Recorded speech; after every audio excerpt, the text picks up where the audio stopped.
Hi everyone, and welcome to this episode of Soul Seeds, where my guest expert for today is Mindy. And Mindy is a healer and a magic finder. And the topic we are going to discuss today is finding your magic again. So very appropriate for a magic finder, right? Yes, yes. And I would love to know, what would you describe as magic? In this context, I give magic as the definition is that thing inside all of us that exists, Mhm. whether we admit it or not, but has a tendency, especially with moms, with women, with busy working people, has a tendency of being ignored. Mm.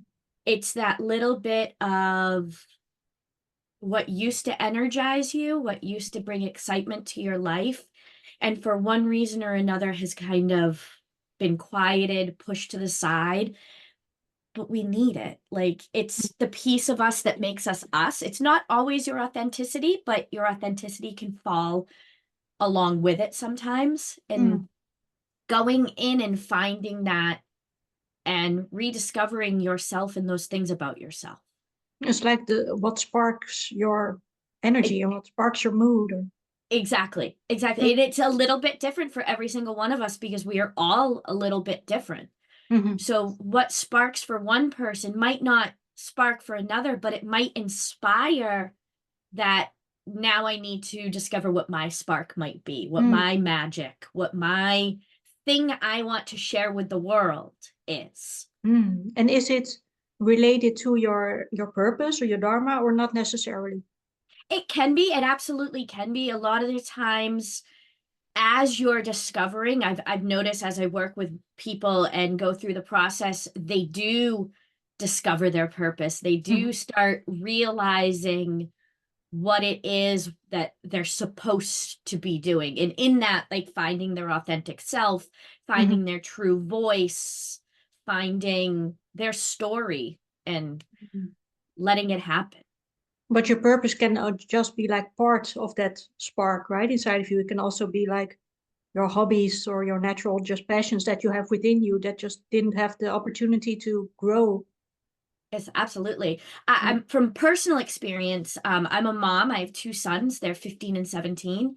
Mhm. And suddenly, a few years ago, suddenly had like free time and could do things for myself. And it was like, oh, what do I do? What do I enjoy? What is the thing that lights me up and makes me happy and excited? And I've also watched women I know that are of like retirement age, Mhm. and now they're done their job, their work, and they don't know what to do with themselves. They're not Mm. bored, but they're just Yeah, kind of lost. not. Yeah, now that they've finished in the work world, they're like, what is what is my purpose? What is what I'm supposed to be doing? And then they start rediscovering what lights them up and what Mm. excites them and stuff. It's like getting to know yourself again, really. It absolutely is. And it's tapping into a self-awareness. Mhm. A lot of the times it's finding self-love again, being able to take care of yourself on a whole new level, Mhm. rediscovering what self-care might mean, even redefining what self-care might be. Mhm. Right. And it's just a whole new level of nurturing. It's not necessarily nurturing the inner child, Mhm. but inner child plays a little into this because if what your spark is has to do with what you did when you were younger, Mhm. then you're letting that kind of line progress a little bit more. Mm. And does it also have to do with like rewiring your brain in a way to know what it is you actually like instead of what you think you should like? A lot of the times I call it flipping a switch Mhm. because once you take that initial and flip the switch, Mhm. all these things start falling into place. And to me, it's the first step Mhm. in a line of what could happen, will happen, is going to happen for you. Mm.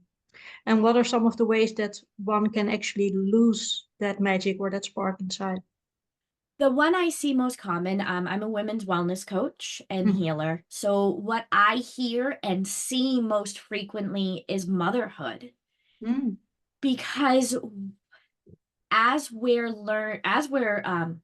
creating this being Mhm. and it's growing and we're nurturing it, a lot of the attention we used to take and the time we would take for us is Mhm. now shifting towards the child, not in a negative way Mhm. whatsoever. That's an absolute positive step. Mhm.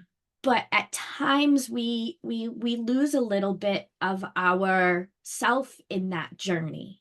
And Mm. then as the children are growing and moving through life, and we're seeing them develop into these amazing creatures, Mhm.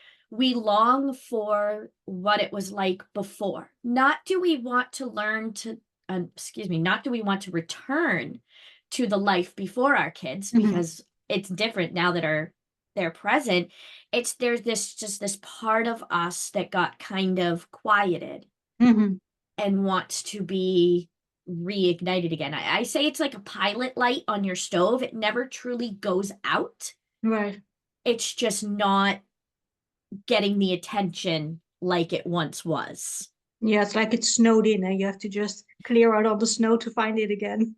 Yes. And it's kind of making your way through and clearing and getting rid of and creating new for yourself. Mm. Yeah, it's like I said earlier, you have to get to know yourself again, and also maybe limiting beliefs or can certain expectations that you had in your life can also play a role, right? Absolutely. And it depending on how old you were when you had children as well, it could be a while since you've gotten to know yourself. So you're getting to know a completely new version of you Mm. Right. because you're not that person, that Hmm. age, living that life you were when you entered this role. Mm. And is it especially common for women to lose that spark because we have the tendency to think of others and their needs before our own? A lot of the times, yes, because we're looking at others. So you have the motherhood role, but many times nowadays, women are also in very professional roles Mm-hmm. and they have very demanding jobs that are pulling from them as well. And whether we realize it or not, that's taking a little bit from us.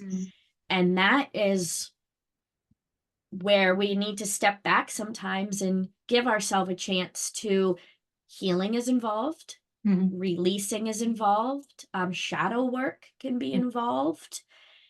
It's just a matter of what you need to discover you. And a lot of the times I noticed with a lot of the women I've worked with, it's finding this level of creativity Mm-hmm. that they were able once free to explore, but Mm-hmm. now that that attention and energy has gone elsewhere, they have to rediscover it. So I've had a couple friends of mine who were amazing artists, dancers.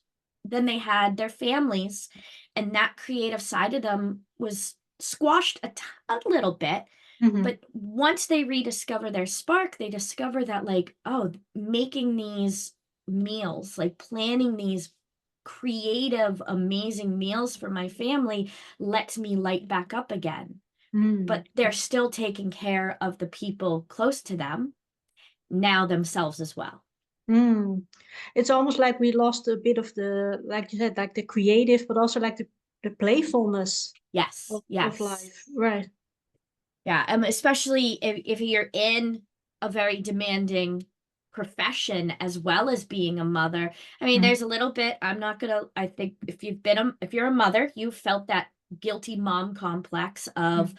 I'm not giving them enough attention, that if I put this attention on myself, I'm not giving them the attention they deserve. But that's where a release needs to happen. Mhm. You need to know that that's okay. Your children will benefit from you giving attention to yourself. Your relationships will benefit from you giving attention to yourself. Mhm. And even your job can benefit from you focusing and giving yourself the attention and nurturing Mhm. and support that you need. Yeah. And your health will improve probably. Oh, absolutely. Oh, your health definitely will improve. I mean, your overall wellness will Mm-hmm. just absolutely, you glow a little differently. Mm-hmm. And what are some practical steps that people can take to find that spark again? So I would definitely say if you are a planner, like myself, I'm a Virgo, so I have to be organized and plan. Look at your calendar. Mm-hmm. And if it is something that you're feeling, oh, I don't have the time to do this, put yourself in your book. Mm-hmm. Right. Schedule yourself some time. Book yourself an appointment with yourself. Mm-hmm. A date with yourself. A date, absolutely. And then choose what you want to do. You can go for a walk by yourself in nature. I'm in Massachusetts. It's starting to get nice Mm-hmm. finally. Get outside. Um, you can learn a new meditation. Mm-hmm. Focus some time on yourself. If you were a mover, I have my bachelor's degree in dance, so refinding movement was huge for me. Right. Move your body in some way, shape, or form. Now, it might not move the same way it once did, but Accept your flaws. give yourself some grace Yes. and yeah, just move forward with it. And each time you give yourself this attention, it gets easier, Mm-hmm. it gets better. I'm not a fan of the phrase self-care is not selfish because I don't think those two words ever belong in the same sentence together. Right. Mm-hmm. Self-care is a necessity. Right. It's a must. It's what is going to help you through everything that you're Yeah, it's doing. essential part of well-being, really. Yes, Yeah, absolutely. absolutely. Well, thank you. I think it will inspire people to find their magic again. So thank you very much, Mindy. Thank you.